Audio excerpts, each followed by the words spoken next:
a great band name. 40 seconds to October. Instead of 30 odd. Well, we have Circle Jerk. Instead of 30 seconds to Mars, 40 seconds to Kentucky. They can open for me. Great. Okay, so... It takes slightly longer to get to God than it does to Mars. Hi, everybody! Welcome up there in Internet Lands. Yeah, so here we are again, vlog number 7.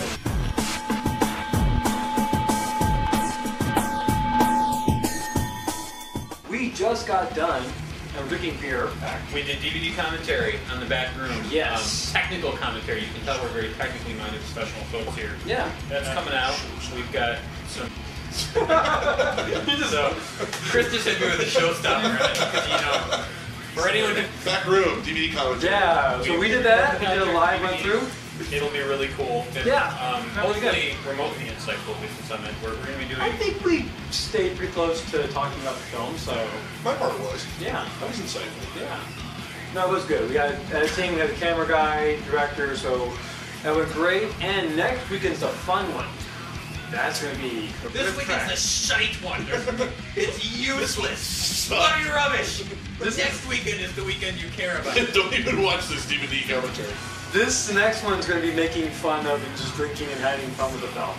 Because nobody ever, besides MST3K, does a riff track of their own movie. So, I think this is grindhouse and bloody and violent and nudity and weird. What the hell? And actually, I think Flower Girls. I think of Flower Girls. And yeah, Flower Girls. I got some commentary for that. Because that, like you said, I think Peyote and Roses kind of really hit that whole scene. It's a great title. It was called Sylvia's Flowers, but I like, which is kind of Peyote and Roses. Peyote and Roses is really good. Anyway, okay. Brain Damage Films. Oh, Brain Damage. How about that? Yeah, we were talking about Brain Brain Damage Films earlier. Brain Damage Films is a great indie horror distributor. They've got the entire Faces of Death catalog, which, if you have not seen, you're probably less than you're under a rock. Really sick, disturbed stuff, and they do very underground, ultra disturbed. Hey, what's up, Brain Damage Films? Because you guys, it's fucked up, man. And if you like that, you should check out Rotten.com. Great review subject for the back room. Yes, a lot of research went into back room on Rotten.com. And I can't believe you left me that image on my desktop. Prolapsed anus. Woo. That's still in my memory. Engraved Engraved in my memory. Don't even look. Don't. I'm not even playing around. Weightlifter. Ooh. That's the smug line you're looking for on Rotten.com. Leave it on your friend's desktop. It'll be awesome. Girlfriends, boyfriends, parents. Fucked up shit. Hack movies. I don't really think I can say anything more than just wow. Go see Dead Shit. That's where I started off. They have a new one coming out, which I haven't seen. Nixon Hogan Meets Satan. I'm gonna watch that one next. I'm fucked up that way. If you're a partaker of mind-altering substances, Hack Movies is for you. Yes. For you. Not that any of us would. What? What? Prescription drugs are bad. Yes, Kids, that's stay illegal. out of your parents' medicine cabinet. Go to California, get some weed. Go watch Hack Movies. I'll say it. Jerry Vane. My friend Eric sent me some of his stuff. Hey Jerry, how you doing? Yes. Jerry. Go check out his stuff. He's on the new Dead Matter soundtrack CD. Great stuff. He has some CDs here for sale. Damnation Embrace. It's on iTunes. Great hot rocker stuff. Just cut a new one too. Yeah. He just got a Soul Collector. It's like it's all instrumental stuff, and that's a new one coming out pretty soon. Check out Jerry Vane. Buy some of his music. Tell him Tim Stover and the crew at Backroom, Eric Adam and Chris Gabriel sent you. Sent you. You go buy things now. Go support Jerry Vane. He's in the back room. Alice Cooper, big golfer. I've never seen him live. I believe he lives in Vegas now. We should find him. I might be spreading internet rumors. I might be wrong about that, but I think I heard he lives in Vegas. It's gonna come out. I hope you have enough fans that someone spot checks me and finds out I'm completely wrong on that. Oh, but I have a question, and I want you to send me comments, hate mail, fan mail, video responses. What do you guys think of the current state of horror films? I'm talking about indie and Hollywood redux remakes, what Hollywood horror? Yeah. PG-13 horror doesn't exist. Horror now? Yes, PG-13 horror. Okay. PG-13, no. Thriller exists, not horror. Horror is You are horrific. splitting hairs. No, no, no, no. PG-13 thriller. Wait. Let's define, first of all, thriller versus horror, because I actually have a pretty good idea in my mind. Yeah, what's there's versus a horror. difference there between the two. Thriller versus horror versus slasher. Yes. Well, Because is a slasher there movie is a horror no, movie? there should be no PG-13 slasher films. But never. Yes. horror. But horror, I being horrific and gory, under its definition, No. would be considered mostly horror. No, I don't think so. I think Because it could be a thriller too. yeah. 7. Not a horror movie. Seven's a thriller. Yes, Exactly. I agree. But I it's agree with very that. gory, very bloody, and very violent. Is it 13 though, or is it horror? No, it's not PG-13. No, but- I'm just talking about the general definition Yeah. of No, that horror seven's versus a thriller thriller. versus Seven's a thriller. slasher. The Exorcism of Emily Rose, solidly horror, PG-13, not a bad movie. Is it? Mhm. Wow. That's There a are, good example. A number of ghost story movies. I'm a strong believer, despite the fact that we are essentially here promoting the goriest, most disturbing imagery film we could come up with. I'm a big believer in the fact that the scariest things in life, in movies, are the ones you don't see. I think your brain can fill in a lot more Jaws. than you can That is come up true. with. Jaws. Jaws, A great example yeah, because you exactly. didn't see much of the shark, but you saw enough to freak you out. Yeah. And The Boogeyman until the very, very, very, very end when they just completely shot the movie in the foot That's a good one. and left it screaming in the middle of the floor. yeah. But you have a very good point about leaving I think stuff the original off When a screen. Stranger Calls was PG-13. Well, no, PG-13 probably didn't exist. at that No, point, it didn't. No. but that by today's standards, it would be. Yeah. Well, that's just about today's generation. But that's probably more falls in a thriller category. Yeah. But my point being, there are a lot of legitimate horror films that are PG-13, and those are actually, if you catch them, are usually the best. The Unborn was another one, PG-13, excellent movie. I haven't seen the Unborn yet. I haven't That seen was a Unborn great yet. movie. That was a great movie. It was That's a PG-13, good one. and it was very, very good. Okay, so how do you define horror versus thriller versus slasher? Slasher usually just involves. Slasher is.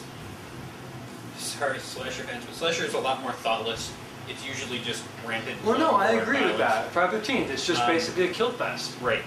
which is great. Body counts are Thriller important is and so forth. Your thriller is more your typically, usually human-based movie. Give an example of each one. That's my last caveat into that. So you get Friday the 13th is slasher. Friday the 13th is slasher, or Right. like Texas Chainsaw Massacre, Right. That's a slasher. or any of your great Right. slasher. Even like I've heard The Crow referred to as slasher, which I don't know if I agree with, but Silver Party Massacre. Bordering into slasher. well, Right. yeah, yeah.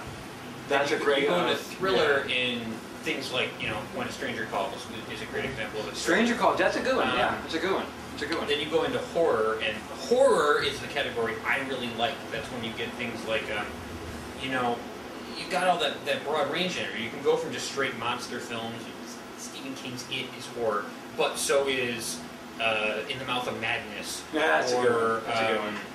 Jesus, any number of even the early Friday the 13th stuff. I mean, it's usually more supernatural and Circus Dracula.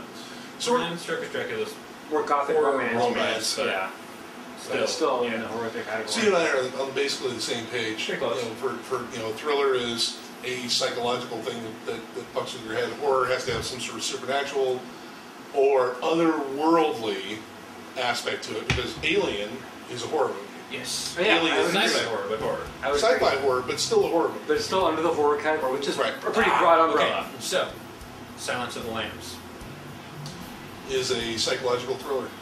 Thank you. Yes. I'm sick and Yes. tired. Yeah. To everybody out there, I've almost forgotten we're talking to this. I know, right? Yeah. That's To the everybody out there in movie land, if you work in a video store, for the love of God, stop filing Silence of the Lambs as a horror film. 'cause It's true.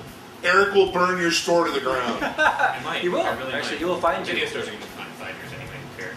True. So what do you think about moving on to another pretty hot topic, hot button question? What do you think about the remakes coming out of Hollywood? And how does it affect the indie film community?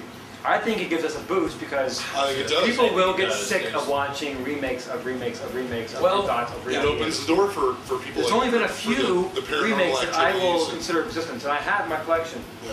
Texas Chainsaw Massacre remake, the first one, was pretty cool. Friday the 13th. Here's a really But cool Nightmare on idea. Elm Street does not exist. Remake does not exist in Michael, my brain at okay, all. anything Michael Bay directs does not exist. Boom. Um, Here's a great little opportunity for me to do a shout out though in a cross promotional thing. Yes. I have some friends back in Detroit.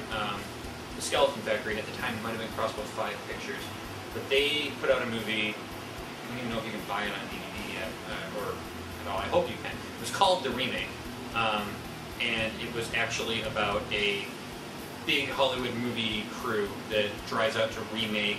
I'm going to feel really bad, I don't remember, but it was a classic horror movie, and a crazed fan goes out to the woods and butchers him as a slasher movie. But it was a great little film, and it was sort of solace to everything that everyone who's sick and tired of watching Sick and crappy tired of remakes. watching. They brutally murder the entire crew of everybody who's going to be remaking this film. That's awesome. That's what I'm talking about.